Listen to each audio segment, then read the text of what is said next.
Good morning students, Podar school के YouTube channel पे एक बार फिर से आप लोगों का स्वागत है। पिछले वीडियो में हम लोग ज्यामितीय समावयवता के बारे में पढ़ चुके हैं। एल्कीन, ऑक्सीन और एलिसाइक्लिक यौगिकों में हम लोगों ने ज्यामितीय समावयवता को पढ़ा है।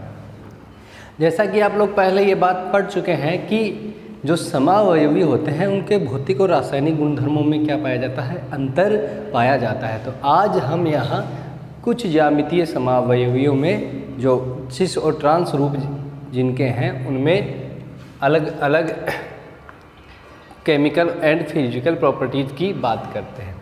सबसे पहले हम लोग बात करते हैं द्विध्रुव आघूर्ण की।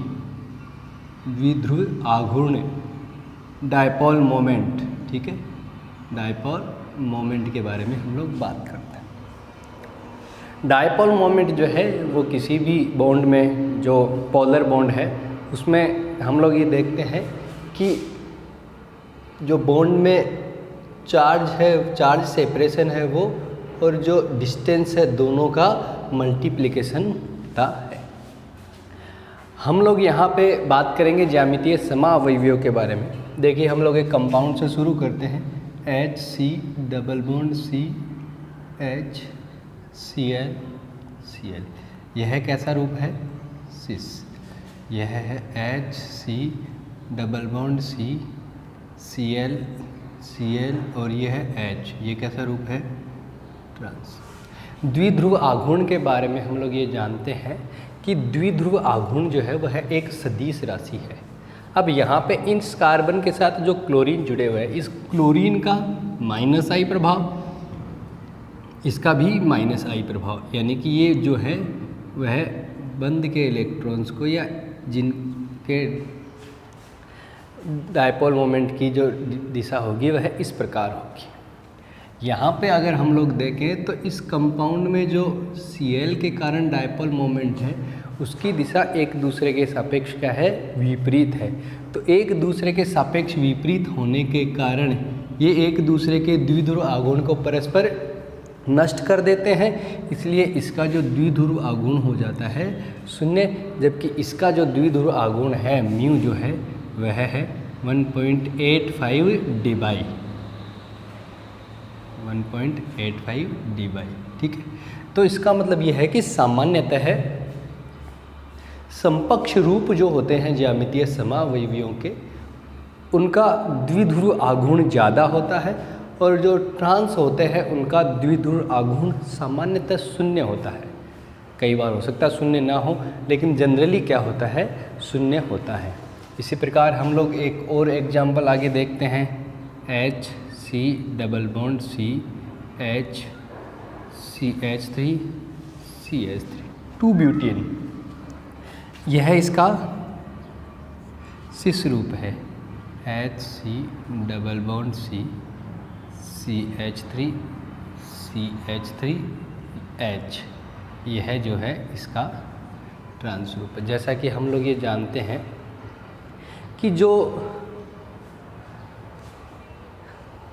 मैथिल समूह है उसका +I प्रभाव होता है, तो इसके कारण जो डायपोल मोमेंट की दिशा है वह कुछ इस प्रकार होगी, और डायपोल मोमेंट की दिशा इस प्रकार होगी। इसका जो डायपोल मोमेंट है वह कितना होगा, म्यू बराबर 0.40 डी/, जबकि इसका जो ट्रांस रूप है उसमें डायपोल मोमेंट की दिशा इस प्रकार होगी, और ये फिर से एक दूसरे के अगेंस्ट होंगी। तो अगेंस्ट होने से इसके लिए म्यू का मान क्या हो जाता है, 0। तो जनरली हम लोग ये देख रहे हैं कि ट्रांस कंपाउंड जो है उनके लिए म्यू का मान 0 होता है, जबकि सिस के लिए 0 से ज़्यादा होता है। लेकिन अगर एक बात गौर की जाए तो ये जो एल्कीन हैं, इनमें जो दोनों समूह जुड़े हुए हैं उनका जो इलेक्ट्रॉनिक इफेक्ट है वो कैसा है, सेम है। यहाँ पे माइनस और यहाँ पे प्लस। अगर कोई ऐसी एल्कीन हो जैसे कि हम लोग देखें HC double bond CCl CH3H, ठीक है। इस कंपाउंड में अगर देखा जाए 1 क्लोरोप्रोपीन है ये, तो इसमें जो क्लोरीन है उसका तो है कैसा इफेक्ट, माइनस आई इफेक्ट। और जो मैथिल है उसका कैसा इफेक्ट है, सिस रूप है ये, इसका जो डायपोल मोमेंट होता है वह होता है 1.71 D/7.1 होता है या 7.3 के आसपास होता है, 7.1 ही आता है। अगर हम लोग इसका ट्रांस रूप लिखें,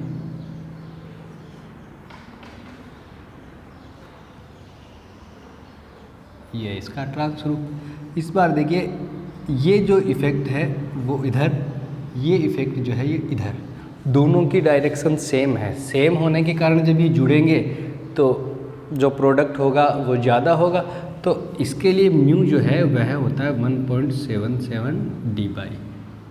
तो हम लोग इस कंक्लूजन पे पहुँचे हैं कि अगर हम लोग द्विध्रुव आघूर्ण के बारे में बात कर रहे हैं कंपाउंड्स के लिए, तो द्विध्रुव आघूर्ण को देखते समय हम लोग अगर दोनों में इलेक्ट्रॉनिक समूह सेम होंगे तो हम लोग ट्रांस को जनरली कहते हैं कि डायपोल मोमेंट का मान कम होता है। अगर दोनों अलग अलग इलेक्ट्रॉनिक समूह जुड़े हुए हैं, इलेक्ट्रॉनिक इफेक्ट वाले समूह जुड़े हुए हैं, तो उनके लिए ट्रांस जो है उसका द्विध्रुव आघूर्ण कुछ ज़्यादा हो जाता है। इसका अगला नंबर 2 जो गुणधर्म है वह है गलनांक और क्वथनांक। गलनांक, क्वथनांक। सामान्यतः यह देखा गया है कि जो ट्रांस रूप होते हैं उनमें वांडरवाल फोर्सेज ज़्यादा होने के कारण उनका जो मेल्टिंग पॉइंट है या बॉइलिंग पॉइंट है वो सामान्यतः ज़्यादा होता है। जैसे हम लोग बात करते हैं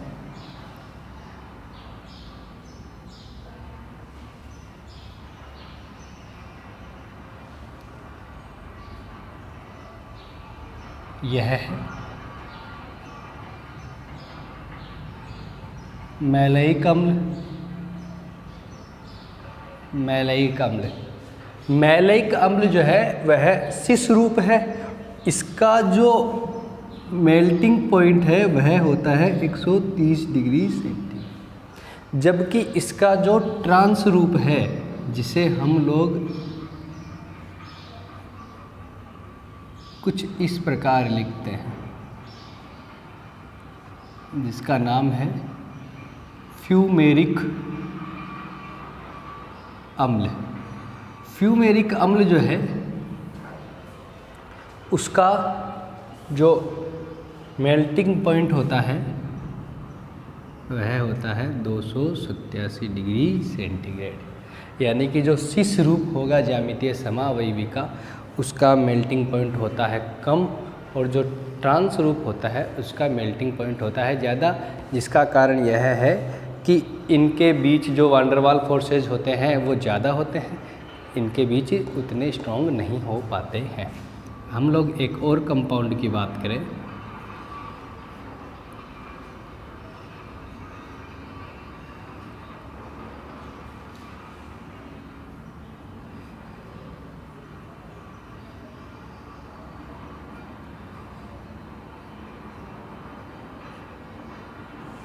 यह है एलोसिनेमिक अम्ल। एलोसिनेमिक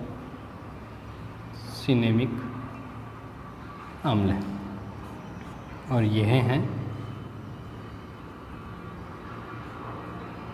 सिनेमिक अम्ल। यह जो है वह कौन सा रूप है, सिस, जबकि यह जो है वह ट्रांस रूप है। एलोसिनेमिक अम्ल जो है उसका मेल्टिंग पॉइंट होता है 68 डिग्री सेंटीग्रेड, जबकि जो ट्रांस रूप है उसका मेल्टिंग पॉइंट होता है 133 डिग्री सेंटीग्रेड। यानी कि हम लोग सामान्यतः ये मान के चलते हैं कि जो कंपाउंड हैं उनमें जो सिस रूप है उनके मेल्टिंग पॉइंट या बॉइलिंग पॉइंट के मान जनरली कम होते हैं, जबकि ट्रांस रूप के ज़्यादा होते हैं। इनमें भी फिर से वही कहानी आती है कि अगर कोई ऐसे कंपाउंड हैं जिनमें दोनों कार्बन के साथ जो ग्रुप जुड़े हुए हैं उनका इलेक्ट्रॉनिक प्रभाव जो है वह एक दूसरे से विपरीत है, एक दूसरे से कैसा है, विपरीत है। जैसे कि हम लोग इस कंपाउंड की बात करते हैं, ठीक है। यह है आइसोक्रोटोनिक अम्ल, आइसोक्रोटोनिक अम्ल, इसका नाम है क्रोटोनिक अम्ल। दोनों में अगर देखा जाए तो यह +I प्रभाव वाला है और यह -I प्रभाव वाला है। इस स्थिति में हम लोग देखें तो जो सिस है उसका मेल्टिंग पॉइंट हो जाता है ज़्यादा और जो ट्रांस है उसका मेल्टिंग पॉइंट हो जाता है कम, तकरीबन 72 डिग्री सेंटीग्रेड के आसपास इसका मेल्टिंग पॉइंट होता है। तो यहाँ पे भी हम लोग ये देखेंगे कि जो ग्रुप्स हैं ज्यामितीय समावयवियों के साथ जुड़े हुए हैं उनके इलेक्ट्रॉनिक प्रभाव जो है वो भी यहाँ पे काम करते हैं। अगला जो इसकी प्रॉपर्टी है वह है रासायनिक गुण। इनके रासायनिक गुण हम लोग एक एग्जाम्पल के थ्रू इसको समझते हैं कि हमारे पास यह है मैलेइक अम्ल। मैलेइक अम्ल का जब चक्रीकरण करवाया जाएगा तो यह 140 डिग्री सेंटीग्रेड के ऊपर ही संपन्न हो जाता है और जो प्रोडक्ट मिलता है वह कुछ इस प्रकार है। इस प्रोडक्ट का नाम है मैलेइक एनहाइड्राइड, मैलेइक एनहाइड्राइड। अब यही चक्रीकरण जब इसके विपक्ष रूप जिसको हम लोगों ने लिखा है फ्यूमेरिक अम्ल के साथ करवाया जाता है तो यह जो चक्रीकरण है वह होता है कितने डिग्री सेंटीग्रेड पे, 270 डिग्री सेंटीग्रेड पे। यानी कि जो इनके केमिकल प्रॉपर्टीज़ हैं वो भी बिल्कुल एक दूसरे से अलग हो जाते हैं। पहले फ्यूमेरिक अम्ल जो है वह 140 डिग्री के आसपास मैलेइक अम्ल में कन्वर्ट होता है और मैलेइक अम्ल से फिर मैलेइक एनहाइड्राइड में कन्वर्ट होता है। यानी कि हम लोग ये कह सकते हैं कि जो ज्यामितीय समावयवी हैं उनके अलग अलग रूपों के रासायनिक गुणधर्म भी अलग अलग होते हैं। इनका जो अगला कैरेक्टर है वह है हाइड्रोजन बॉन्डिंग, हाइड्रोजन आबंधन।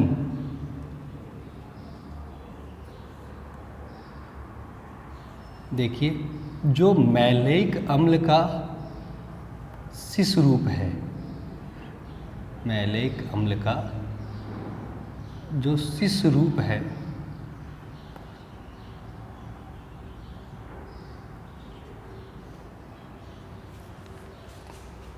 उसमें पाई जाएगी कौन सी, अंतः अणुक हाइड्रोजन आबंधन इसमें पाया जाएगा। यानी कि एक ही अणु के दो अलग अलग समूहों के बीच हाइड्रोजन बॉन्डिंग होगी। अगर इनके बीच हाइड्रोजन बॉन्डिंग होगी तो इनके जो गलनांक और क्वथनांक के मान है वो सामान्यतः ही कम होते हैं। अगर हम लोग इसके विपक्ष रूप की बात की जाए, विपक्ष रूप जिसको हम लोग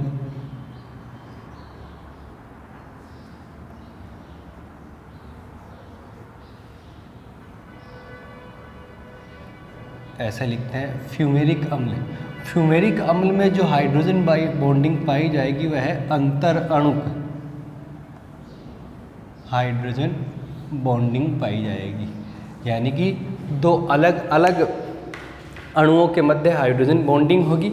जब दो अलग अलग अणुओं के बीच हाइड्रोजन बॉन्डिंग होती है तो उससे पैकिंग बढ़ जाती है। पैकिंग बढ़ने से वान डेर वाल फोर्सेज के बढ़ने से जो इनके मेल्टिंग पॉइंट और बॉइलिंग पॉइंट है वो ज़्यादा हो जाते हैं, जैसा हम लोगों ने पीछे पढ़ा भी है। तो हम लोग ये बात कर रहे हैं कि जो सिस समावयवी है ज्यामितीय समावयवियों के, उनमें सामान्यतः जो बॉन्डिंग पाई जाएगी वह होगी इंट्रामॉलिक्यूलर हाइड्रोजन बॉन्डिंग, अंतः अणुक हाइड्रोजन आबंधन।